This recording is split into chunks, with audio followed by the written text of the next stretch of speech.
If you are someone who has been playing Wayfinder Early Access since launch, then you have most likely been a part of this roller coaster that has been going on from long server queues to constant in-game crashes, bugs, all that sort of stuff. Well, as of a few hours ago, we actually got another update that I want to bring to your guys' attention. This update pretty much involves player compensation for all those issues that we've had, plus the state of the early access, which we're about to go into in just a second. Okay, let's first start off with the compensation. We understand that early access was rocky and we could have done better. We're happy now to report increased capacity, stability, and no queue. We promise compensation for the aggravation and for the time you lost not playing. Today, the following have been granted to everyone, every account that attempted to log in between August 17th at 12 PM CT to August 25th, 12 PM CT. With those, you get a Wayfinder token to unlock a Wayfinder of your choice, 1100 Rune Silver, and 5 reward tower keys. Keep in mind, attempted login means having installed the game and pressed login, and being presented with the allure. I think that's how you pronounce it. That's how I'm going to pronounce it. Players do not need to have actually entered the game to receive this package. We hope players accept this package as an apology for the state of the game upon launch, and also as a thank you to those who have stuck around and played daily. Use the token to grab a character, buy a weapon or some housing decoration with the Rune Silver, and enjoy the game in its much improved state. We also have something special for those Wayfinders later in the year, so stay tuned. Okay, next moving along to the store and Rune Silver purchases, we are aware that there continues to be issues with the store at times. We focused on getting people into the game last week, and that is why this was put into the back burner. We're happy to report that we recently solved the insufficient funds error players were getting, and players should now be able to use Rune Silver that's in their wallet. We're looking to address the following soon. You can make a Rune Silver purchase, but the Rune Silver never shows up in the wallet, and you cannot purchase Rune Silver at all. We have also adjusted the skin and weapon prices discussed in our previous communications right at launch. Anyone that made a purchase at the previous price point has been refunded the Rune Silver, and moving forward we've adjusted the prices permanently for similar weapons and items. Okay, next up we do have a quick thing on the customer support response time. Due to the sheer number of issues we saw launch week, our customer support was slammed. We're aware of some tickets being over a week old.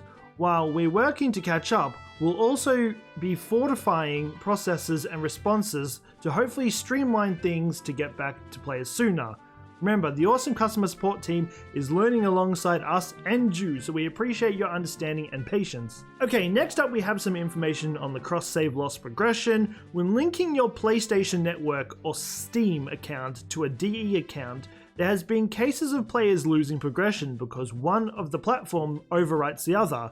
We think this process can be a lot clearer, and we're going to be tackling it soon, so it cuts down on frustration as well as customer support requests.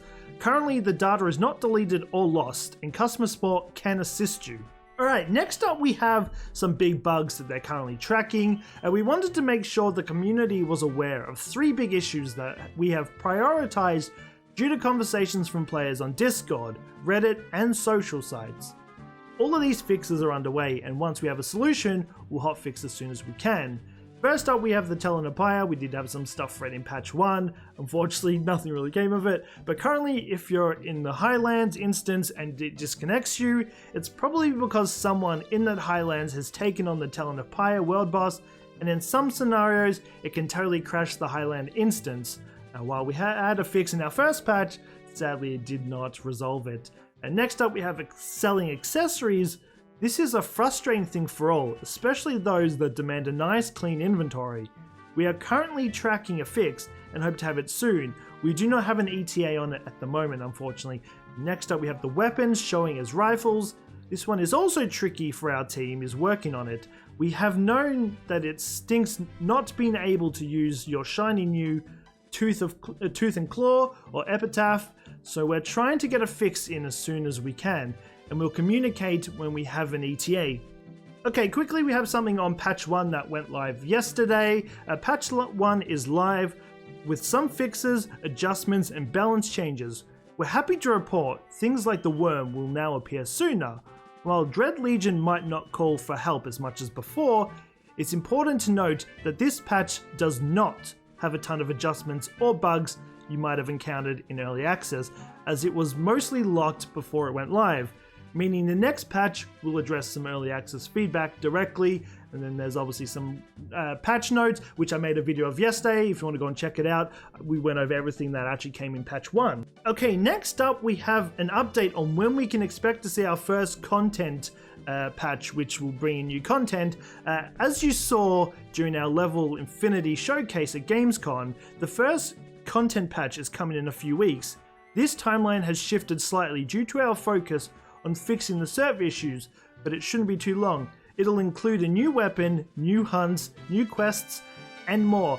Just quickly, I believe these new weapons, I was actually told, actually dropped already, so some people actually have them. I think there was like a issue that went on, and they actually dropped in the store quickly, but I think they were only up for a little bit before they removed them from the game instantly, but I think some people got lucky enough to keep the new weapons. Okay, so we actually have a roadmap update. If you haven't seen our roadmap, you can go to their site, check it out there. There's also a link there. If you're on Discord, just click on that. But it was recently updated with a few things we prioritized based on your feedback on feature upvote. These include Frost March expansion, echo adjustments, a streamlining resources. We'll continue to review requests and features and be updating the roadmap from time to time. Okay, now before we end this video off, we have a quick little server update, but we continue to make almost daily adjustments to the server and matchmaking as a whole. We have more stability now than we did before and can operate at 3 times our launch capacity. But we are also aware that people are still disconnecting from time to time. We recently included a fix for unable to save user data in the most recent patch, and will continue to monitor for issues and deploy hotfixes.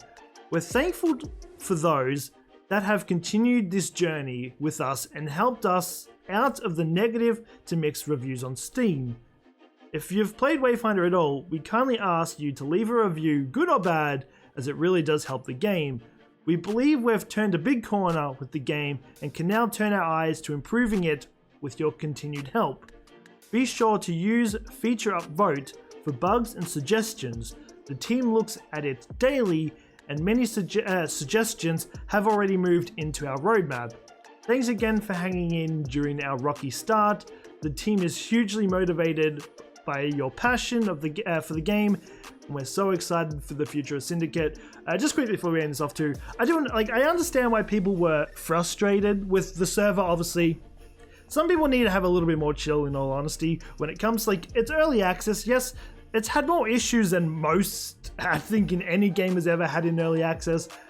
But in the long run, yes, I was frustrated with the servers and constantly crashing. You would sit in queues for 5 hours, you play for 20 minutes, the game will crash. It gets very annoying because then you go back in queue. But regardless of all that, I can't take away from what the game is. The game is amazing. They've done a lot of work on it. There's so much to do in it. And even looking at the roadmap, there is so much more they're going to be adding from raids, heroic dungeons, or whatever expeditions. I just call them dungeons, a lot easier. But yeah, again, I can see why people are mad, but definitely if you're willing to give it another shot, definitely go back, because obviously the queues have gone down. You can play the game, it is really amazing. But anyway, that being said, we are going to leave this video off here. This is all the updates that have come so far. If there is any more, I will let you guys know. But if you're new to the channel, don't forget to subscribe, hit that notification bell when the videos go live, stay up to date with all the latest updates, gameplay, guides, all that sort of stuff. And I'll be back again next time. So until then, take care and peace out.